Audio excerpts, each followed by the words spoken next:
Let me ask you a question. Have you ever looked at a UK map and thought, wait, what's actually the UK? Is Ireland in it?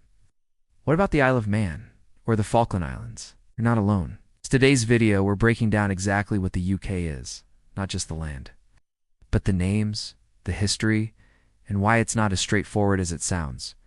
Stick around, because by the end of this, you'll not only know the difference between Great Britain, the UK, and Crown dependencies, but you'll be the one explaining it at the next pub quiz. First, let's start with what we know, or think we know. The UK is made up of England, Scotland, Wales, and Northern Ireland. The rest of Ireland is an independent country. That's it for countries. One kingdom. But already, the confusion begins, because when people say Britain, they often think they mean the entire UK. But here's the twist. The official name of the country is the United Kingdom of Great Britain and Northern Ireland.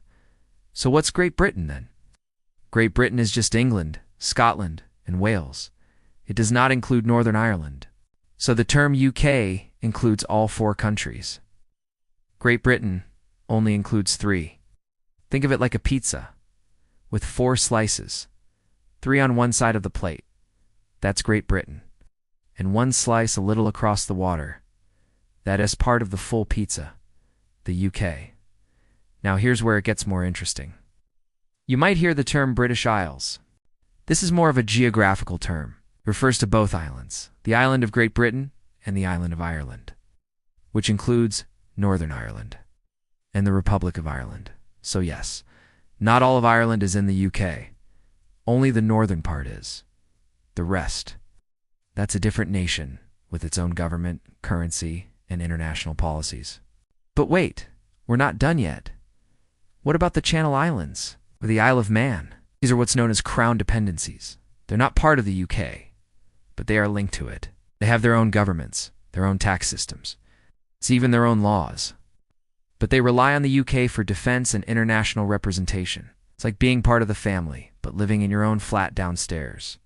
So if someone says I'm from the Isle of Man, don't assume they're technically in the UK, because legally they're not.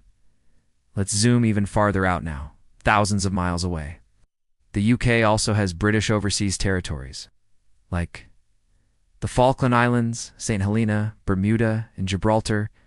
These territories are not part of the UK, but they're also not fully independent.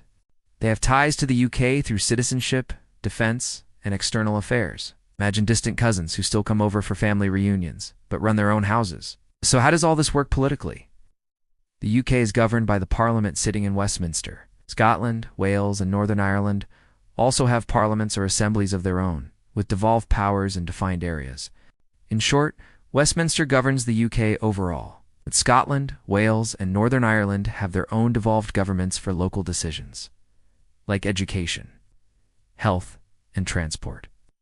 This system is called devolution, a bit like a company where headquarters makes some rules, but regional offices manage their own day-to-day.